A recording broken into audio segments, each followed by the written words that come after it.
사람은 책을 만들고 책은 사람을 만든다. 여러분 안녕하세요. 오랜만에 인사드리는 밀란의 정원입니다. 그런 만큼 오늘은 제가 매우 인상 깊었던 책을 소개하겠는데요. 제목부터 마음에 드는 책, 우리의 불행은 당연하지 않습니다입니다.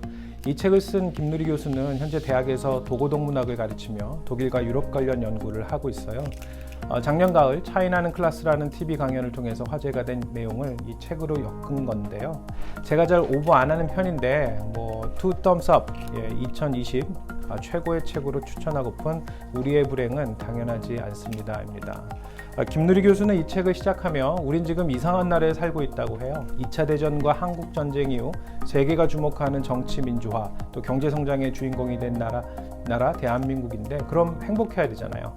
그런데 우리는 왠지 계속 불행해지고 있다는 겁니다. 세계 최고 자살률, 노동시간, 가장 심한 불평등, 저출산과 또 정말 행복해야 될 아이들이 가장 우울한 나라, 결국엔 헬조선이란 말까지 등장하게 된 이유는 무엇인지 진단하고 있고요. 우리에게 필요한 패러다임 시프트, 이 방향전환과 더 나은 한국을 위해 해법을 이 독일과 유럽에 비추어 제시하고 있습니다. 주제들만 놓고 보면 어려운 책일 것 같지만 전혀 그렇지 않고요. 이게 손에 한 번 잡고 한숨에 읽혀졌던 책이기에 밀란의 정원에서도 소개하면서 제가 조금 살짝 흥분되기도 하는데요. 첫 번째 조각 읽기, 토럴 사커, 토럴 민주주의, 민주주의자 없는 민주주의. 86세대가 이룩한 민주화라는 어마어마한 역사적 업적은 아무리 높이 평가해도 지나치지 않습니다. 전 세계 사람들이 정말 멋지다고 칭송하는 대한민국 민주주의를 만든 주역입니다. 그것을 인정하지 않으면 안 됩니다. 그러나 한국 사회가 정치 민주화는 이루었으나 사회 민주화, 경제 민주화, 문화 민주화는 사실상 전혀 이루지 못했다는 사실도 직시해야 합니다. 그들의 성취와 한계를 균형 있게 보아야 합니다. 책의 첫 장과 두 번째 장을 통해 김누리 교수는 말합니다. 한국은 세계에 자랑할 만한 정치 민주화를 이루었지만 사회, 경제, 문화적 민주화라는 것은 이제 시작이라고요. 그리고 토럴 데모크라시, 전방향적 민주화를 위해 한국 사회가 꼭 살펴야 할 것으로 60년대 후반 유럽을 강타했던 사회 문화 개혁 운동인 68혁명을 소개합니다. 좀 더 자세히 말씀드려 볼게요. 이 최근 총선에서 한국의 여당이 큰 승리를 거뒀어요. 이를 두고 촛불혁명의 완성, 민주화의 승리라 말들 했지요. 실제로 1인당 국민소득 3만 불 이상, 인구 5천만 이상의 나라를 뜻하는 3050 클럽 7개 국가 중에 민주주의와 관련 1위가 한국이라는 조사 결과가 나올 정도이고요. 근데 여기서 잠깐 좀 그 잘 나가는 7개국 중 꼴찌는 어딜까 한번 짚어보면 그건 아베 수상이 버티고 있는 일본입니다. 여하튼 2016년 12월 이 광화문 촛불 집회를 두고 독일 주간지 디 자이트는 이제 미국과 유럽이 한국에서 민주주의를 배워야 한다고 극찬하면서 이제 K-팝과 함께 K-데모크라시도 주목받게 된 것인데요. 하지만 김누리 교수는 그리 만족하지 않습니다. 아니다, 우리 아직 멀었다 라면서 고개를 저어요. 왜 그럴까요? 민주주의는 정치제도의 문제가 아니라 삶의 태도의 문제이다. 타인을 배려하고 존중하고 약자와 공감하며 연대하며 불의에 분노하고 부당한 권력에 저항하는 태도.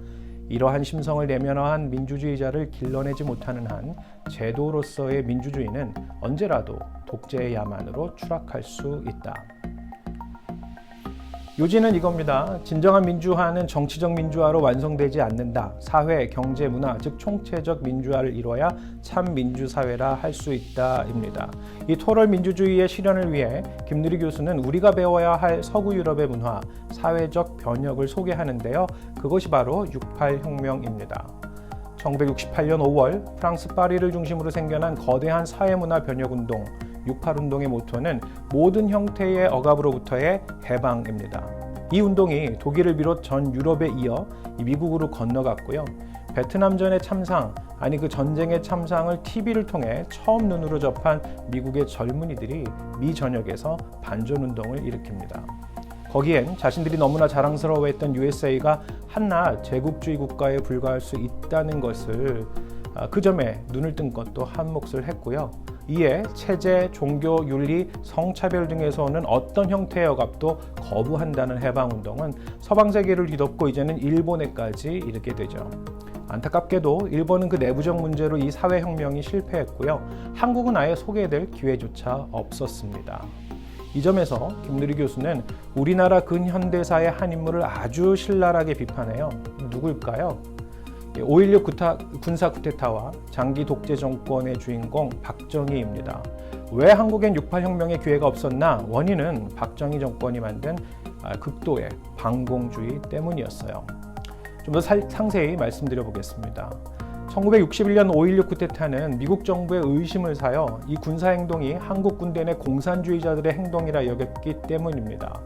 미국이 왜 그랬나? 실제로 박정희가 당시 국내에서 남조선 남노당 활동을 했기 때문이고요. 그의 형 박상희는 대구에서 활발히 활동한 남노당원이기도 했습니다. 저도 좀 놀랐는데요. 지금은 대구 하면은 소위 보수의 아이콘이잖아요. 그런데 예전 대구는 심지어 조선의 모스크바로 불릴 만큼 남노당 세력이 많았다고 해요. 그러니 미국이 오해할 만했죠. 박정희는 그런 미국의 환심을 사고자 한 가지 그들의 칭찬받을 만한 일을 합니다. 1964년부터 68년까지 베트남 파병을 하죠. 물론 경제적으로 많은 외화를 벌어왔지만 이는 사실 수많은 한국 젊은이들의 핏값이었고요. 당시 도움이 필요했던 미국이 누구 군대 보내줄 사람 손들어봐 했을 때 전 세계에서 유일하게 손을 든 게 박정희였어요. 이 일로 유럽에선 한국을 미국의 용병이다, 미국의 51번째 주다 비아냥거렸지만 미국 마음에는 쏙 들었던 거죠. 그리고 더 이상 자신이 공산주의 빨갱이가 아님을 증명하고자 박정희는 아예 우리 이 남한 사회를 극도의 반공사회로 만들기 시작합니다. 그때 등장한 게 주민등록법을 통한 간첩 색출, 국민교육헌장, 예비군 훈련, 또 고등학교와 대학에서의 교련 훈련이었던 겁니다. 한마디로 한국 사회를요 완전히 이 병영사회, 군대 문화로 색을 덧칠했던 거예요. 저도 생각해보면 고1 때부터 고3 때까지 그 얼룩무늬 군복 입고요 땡볕에 열심히 총검술했던 기억이 아주 생생합니다. 교련 선생님 이름도 기억나요. 그런데 이런 그 박정희의 폐해는 사실 더 많은 부분으로 확장되어지는 것이죠. 군사 독재 속에 부동산 공화국, 과거 청산 없는 민주주의, 지역 감정 조장 등 한국이 사회문화적으로 좀 더 민주적이고 주체적인 공동체가 될 수 있던 기회를 무려 20년 가까이 막았던 겁니다. 그러니 6.8혁명은 소개도 되지 못할 뿐만 아니라 불순한 좌익, 또 빨갱이 사상으로 매도되는 현상이 나타났던 거예요. 한편 김누리 교수는 이런 독재로부터 민주주의를 이끌어낸 소위 86 민주화 운동 세대 역시 그 약점을 꼬집는데요. 86 세대, 정치적 민주화로 도덕적 우월감을 가질 수 없다고 해요. 왜냐?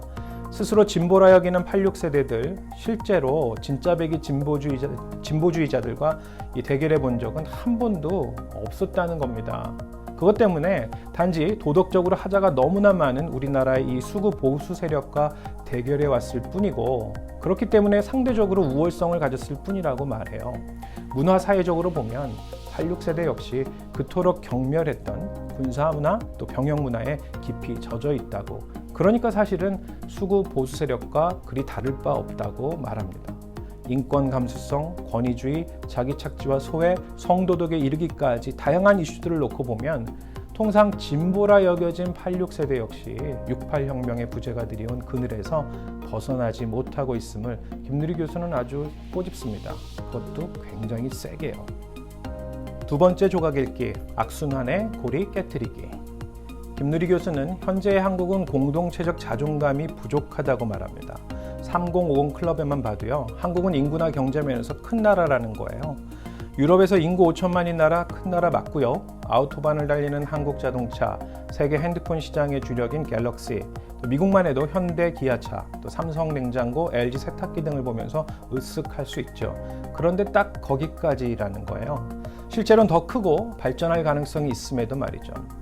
OECD 회원국 중 자살률 1위, 노인 빈곤율, 경제적 불평등 문제 등은 가히 기형적이고요. 한국의 경제 상위 1%가 전체 자산 중 26%를, 또 부동산은 상위 1%가 전체 55%를 소유, 나머지 90%가 고작 2%를 소유한다는 건 이건 극단적인 불평등인 거죠. 거기에 자본의 세습이 고착되면서 돈과 권력은 물론 기회까지도 승자 독식하는 세상의 한국이기에 공동체로서의 한국 사회가 위태위태하다고 지적합니다. 학벌 계급은 헬조선을 낳은 주요 요인이 되었고요. 이에 대해서 김누리 교수는 한국의 보수가 진짜 보수 맞아? 라며 의문을 제기해요.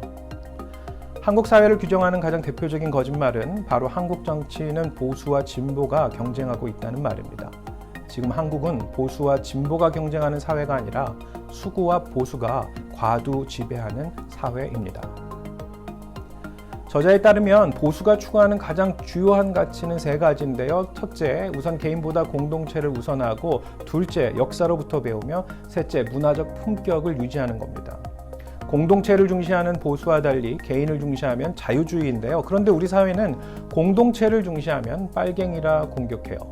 민족 공동체를 중시하는 김구 선생이 보수의 대표적 인물이어야 하는데 오히려 민족 공동체 대신 외세의 힘을 빌어 이익을 꾀하는 사람들이 보수라 불린다는 겁니다. 그리고 역사로부터 배우는 자세가 보수인데 자꾸 역사 청산에 소극적이고 심지어 왜곡 축소하는 게 우리나라 보수라는 거예요. 보수는 문화적 품격인데 한국의 보수 정치인들, 언론, 유튜브 같은 매체들에서 보이는 그들의 언어, 문화적 소양은 끔찍하다고까지 지적합니다. 보다 구체적으로 경제정책 관련 독일의 예를 드는데요. 현 독일 총리인 앙겔라 마르켈의 소속 정당인 독일 기독교 민주당은 가장 보수적 정당입니다. 그런데 기민당의 기본 정책이 사회적 시장경제, 소셜 마켓 이코노미예요. 시장경제의 활력 효율성 활용하지만 시장경제가 지닌 핵심적 문제, 실업과 불평등은 사회적으로 해결해야 한다는 거죠. 그냥 자유롭게 시장과 개인에게 내맡기면 안 된다는 겁니다. 그러면서 독일이 정말 우려하는 자본주의의 어두운 본색을 소개하는데 그것을 바로 야수 민주주의라고 소개하네요. 자본주의는 좋은 건 맞아요. 하지만 자유롭게만 두면 인간을 잡아먹는 야수가 된다는 겁니다. 자본주의가 사람을 해치거나 잡아먹으면 이를 막아내는 것이 정치의 책무라는 신념. 이게 독일에선 가장 보수 정당이 기치로 내밀고 있는 정책이라는 거죠. 한국이 엄청난 불평등, 실업난 문제로 헬지옥이 된 것은 결국 특정 정부의 정책 실패가 아니라고 해요. 무제한적 자유시장 경제의 필연적 결과라는 것이죠. 한국 사회에선 누군가 일을 잃거나 못 구하면 네가 게을러서, 공부 안 해서, 네가 못해서 식으로 개인에게 책임 전가를 하는데요. 독일 정치권의 태도는 실업 문제는 기본적으로 그 사회의 책임이지 개인의 문제만이 아니라는 겁니다. 정치적 민주화 경제 지표는 높아져서 잘 살게 된 한국이지만 그 이면이 지닌 사회적 악순환을 끊기 위해 저자는 크게 두 가지를 이야기합니다. 첫째, 한국 정치권은 보수와 진보라는 사실상 수구와 보수 과두 지배 체제다. 김노리 교수는 이렇게 말합니다. 실제 경제, 재벌, 노동, 사회, 복지, 외교, 교육 정책 등 두 정당 간 근본적 차이는 없다고요. 독일에서 가장 보수적 정당인 기민당이 사회적 시장 경제를 실행하는 데 반해 한국에서는 진보라 불리는 정당조차 오로지 자유시장 경제, 야수시장 경제만을 신봉하는 상황이 한국을 헬조선으로 밀어내고 있다고요. 둘째, 미국보다 미국화되어 있는 한국의 경제, 문화, 사회적 시스템과 분위기를 6.8혁명에 기반한 문화, 사회적 변혁을 통해 바꿔가야 한다는 겁니다. 개인적으로는 전 이 지점에 굉장히 공감해요. 미국 생활 15년입니다. 서부 버클리와 동부 보스턴 등 상대적으로 교육 수준이 높은 곳에서 지내왔는데 점차로 알게 된 것이 실제 미국민들의 평균 민도는요 매우 낮다는 거예요. 고등학교 졸업률 절반 정도 수준입니다. 글로벌 스탠다드 한국이 어디 있는지 모르는 사람도 많아요. 미국 사람들은 사실은 결코 글로벌하지 않습니다. 그냥 태어나자마자 그냥 미국이 최고라는 거예요. 그런데 시위할 때 총 들고 시의회를 점거하고 3억 3천만 정의 총이 시중에 깔려있는 나라, 유치원, 초등학교 1, 2학년 교실에 군사용 총격이 가해지는 나라, 의료보험 미가입자 5천만에 돈 없으면 죽어야 하는 공포, 승자 독식과 자본에 대한 말초적인 탐욕이 있는 나라이기도 합니다. 그 기본적 체제가 야수 자본주의라는 점을 기억하고 비판적 활용이 필요하겠죠. 세 번째 조각 읽기, 우리는 함께 웃을 것이다. 마지막 챕터는 한국의 미래, 이 통일에 관한 이야기가 다뤄집니다. 논지는 이렇습니다. 우선 남북 통일을 이루려 할 때 독일 통일의 전후 맥락을 잘 살피자. 둘째, 사실상 미국은 분단 국가의 정서 그 아픔을 모른다. 분단 경험도 없고 과연 한반도 통일에 미국이 얼마나 기여할 수 있을지에 너무 매달리지 말라. 한국 자체로 미국의 종속 변수가 아닌 독립 변수가 되자. 스스로 보다 주체적으로 통일을 향해 가야 한다입니다. 이걸 여기서 좀 간단히 말씀드려 볼게요. 김누리 교수는 독일 통일에 대한 세 가지 오해를 이야기합니다. 우선 독일 통일의 주체는 서독이 아닌 동독 사람들이었다는 겁니다. 1985년 미하일 고르바초프 소련 공산당 서기장의 이 페레스트로이카 계약 개방 이후에 이 유럽의 냉전 체제가 서서히 무너졌고 1989년 여름 많은 동독의 청년들이 서독으로 유입됩니다.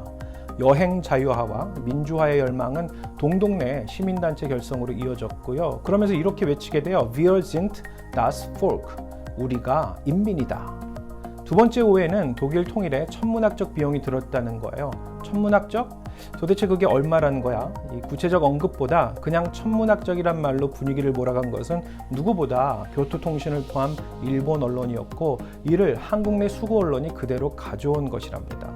다소 어려움은 있었지만 통일 비용 관련해서 독일 학자들은 이렇게 말한다고 해요. 한국은 통일을 논하면서 어떻게 제일 먼저 비용 문제부터 따지느냐라고요.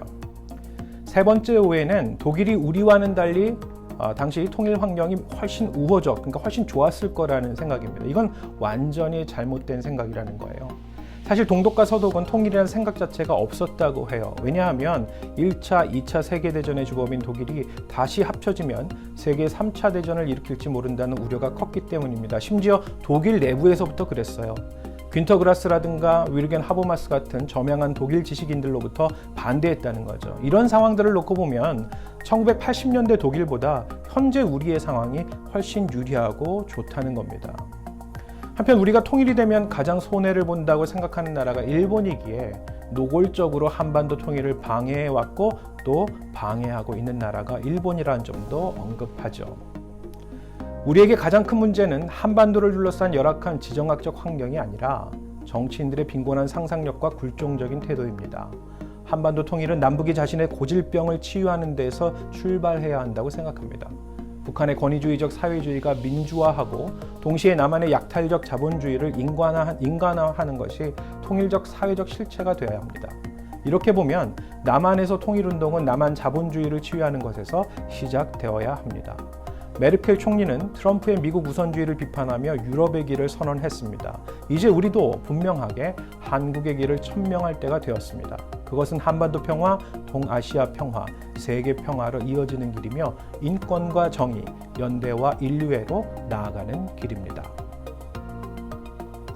결론적으로 저자는 독일 통일의 밑거름이 되었던 빌리 브란트 서독 총리의 동방 정책을 언급하며 한국이 더 이상 미국의 종속 관계로 머물지 말고 독립적 관계로 나아가야 한다고 주장합니다. 종속 변수가 아닌 독립 변수임을 나타내며 이제 대한민국의 국제적인 위상과 높은 정치 의식을 믿고 동맹국과 주변국들에게 반대할 것은 반대하고 요구할 것은 요구해야 한다고 목소리를 높이는데요. 이를 통해 한반도 평화 프로세스도 온전히 굴러가게 될 거라 힘주어 말합니다. 오늘 Think Twice는요, 제가 한 사람의 독자라기보다도 목사로서 두 가지를 좀 나누고 싶어요. 첫째, 6.8운동과 이정훈 유감입니다. 얼마 전에 작년 재작년에 불자였다가 기독교인이 된 이정훈 울산대 그 법대 교수의 강연이 유튜브에서 화제가 되었어요. 많은 교회에서 그를 강사로 불러서 그의 드라마틱한 회심 스토리를 들었습니다. 그런데 그의 강연 중 많은 경우 한국 사회, 한국 교회, 목회자들이 사회주의 사상에 좌파 빨갱이들에 의해 사로잡혀 있다며 기독교인들이 깨어야 한다고 목소리를 높였어요. 그러면서 6.8운동이 좌파, 빨갱이, 심지어 사탄의 운동이라고 말합니다.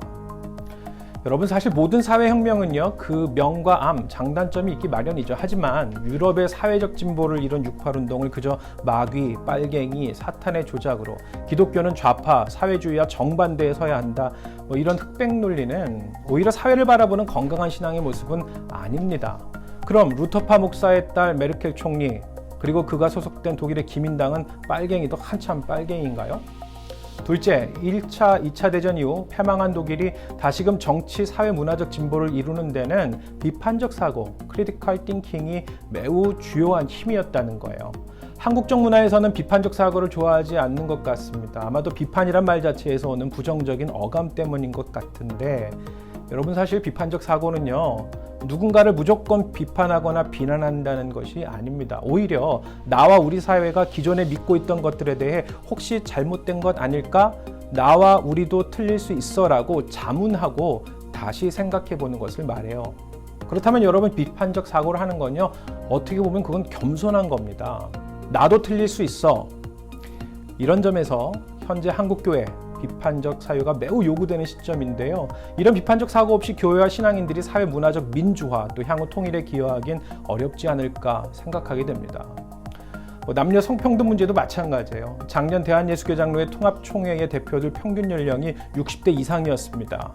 1,500명 대표 중에 여성은 고작 28명, 2%가 채 안 되는 수치였죠. 이거 기형적인 것 맞습니다. 통일 문제 역시 마찬가지겠고요. 제 주변에 90대 어느 이 노인분이 한 분 계신데 그분이 이 미국에서 정치학과 또 역사를 가르쳤거든요. 근데 그분이 한 번은 노인의 입장에서 굉장히 놀랍게 저한테 이런 말씀하세요.